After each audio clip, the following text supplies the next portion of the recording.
Et si le Maroc était en train de devenir un hub mondial, transformant sa carte grâce à ports, autoroutes et villes nouvelles? On parle souvent de Dubaï ou Singapour, mais juste à côté, une révolution silencieuse s'opère. Des milliards investis, des infrastructures qui poussent à une vitesse folle. Le Maroc se positionne comme la porte d'entrée entre l'Europe, l'Afrique et les Amériques.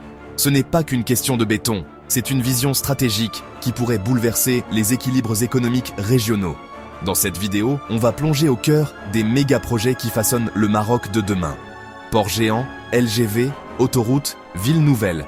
L'objectif est clair, faire du Maroc une plateforme logistique et industrielle de premier plan. Mais cette ambition est-elle réaliste? Quels défis? Quels impacts? On décrypte tout, projet par projet. Pour comprendre l'ambition marocaine, direction Tanger Med, à l'entrée du détroit de Gibraltar. Ce n'est pas juste un port, c'est le premier d'Afrique et de la Méditerranée, devant Durban ou Algésiras. Avec plus de 9 millions de conteneurs traités par an, Tanger Med connecte directement 180 ports dans 70 pays. Un produit qui quitte Tanger Med atteint New York en 10 jours, Shanghai en 25, Rotterdam en 3. Cette efficacité attire les géants du maritime comme Maersk ou CMA-CGM. Autour du port, un écosystème industriel s'est développé. Plus de 1200 entreprises, des milliards d'euros d'exportation. Renault-Nissan y produit des centaines de milliers de véhicules par an, principalement pour l'export. L'aéronautique, le textile, l'habillement, tous profitent de cette synergie logistique. Tanger Med ne fait pas que transiter des marchandises, il les attire, les transforme et les réexporte. C'est le cœur battant de la nouvelle économie marocaine, un modèle qui inspire tout le pays. Le Maroc prouve qu'il peut rivaliser, voire dépasser, les meilleurs. Tanger Med, c'est le symbole d'une ambition décomplexée.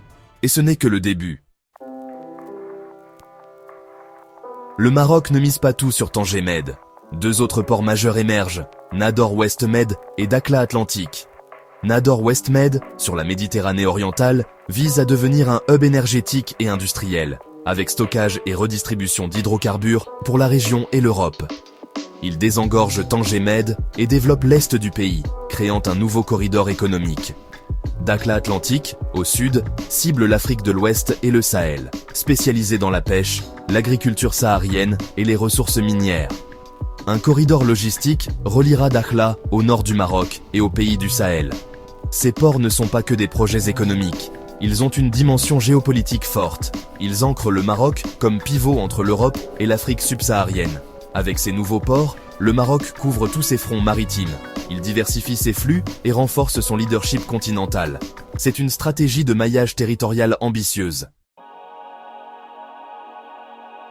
Les ports ne servent à rien sans connexions terrestres efficaces. Le Maroc a construit près de 2000 km d'autoroutes en 2 décennies, reliant toutes les grandes villes. L'objectif, 3000 km d'ici 2035, avec des axes stratégiques comme la voie express Tiznit-Dakhla. Mais la vraie révolution, c'est le rail. En 2018, le Maroc lance la première LGV d'Afrique, Al Borak, reliant Tanger à Casablanca en 2h10. Prochaine étape, étendre la LGV vers Marrakech puis Agadir, créant un corridor atlantique à grande vitesse. Imaginez Tanger-Agadir en moins de 5 heures. Ce réseau rapproche les régions, stimule tourisme et affaires et crée un marché national intégré. L'objectif, connecter ports, aéroports, zones industrielles et grandes villes. Le Maroc réduit les distances, abolit les temps de transport et unifie son marché. Cette intégration logistique est la clé pour devenir un hub régional.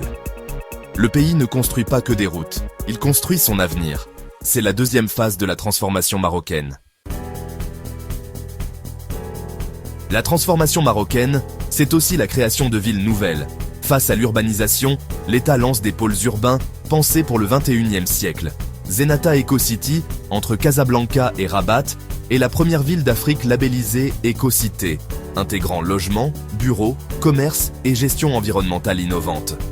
Crafat, près de Tanger, accompagne le développement industriel de la région, offrant logement et services aux employés de Tanger Med. D'autres exemples, Tamansour près de Marrakech, Tagazout Bey près d'Agadir ou Salah Al-Jadida à côté de Rabat. Chaque ville a une fonction propre, adaptée à son contexte régional. L'objectif, répondre aux défis démographiques, éviter la saturation urbaine et créer de nouveaux bassins d'emploi.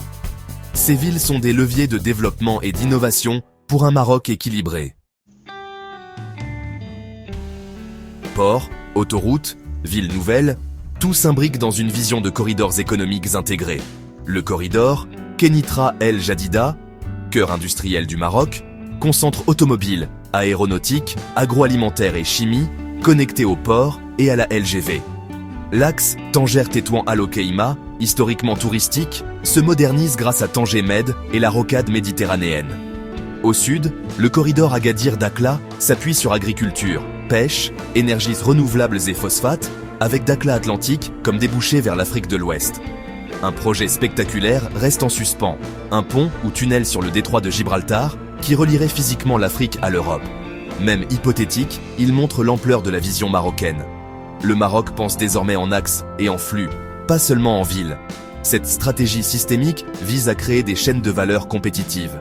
Le pays se positionne comme un pont entre les continents. Plus de 100 milliards de dollars investis en 20 ans.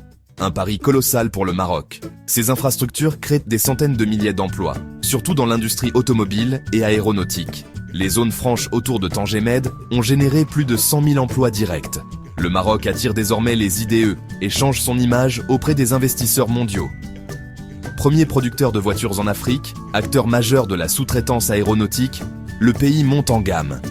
Il se prépare à la zone de libre-échange continentale africaine, devenant un hub naturel pour commercer avec le continent. Royal Air Maroc relie de nombreuses capitales africaines, renforçant cette position. Les défis restent inégalité régionale, formation, impact environnemental. Mais la dynamique est lancée. Infrastructure, investissement, emploi créent un cercle vertueux. Le Maroc s'impose comme une plateforme stable et compétitive aux portes de l'Europe et de l'Afrique.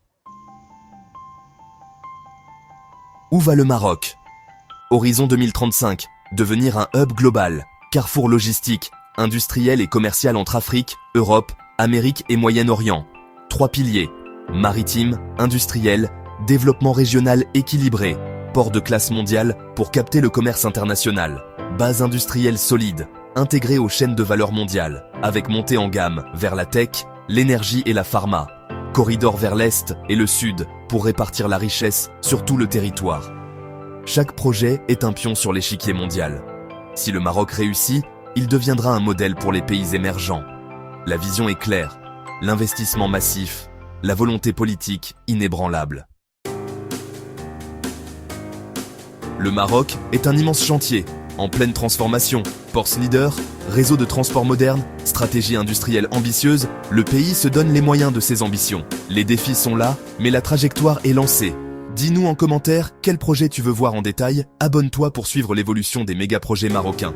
Merci d'avoir suivi, like et partage si tu crois au potentiel du Maroc. À très vite pour une nouvelle exploration.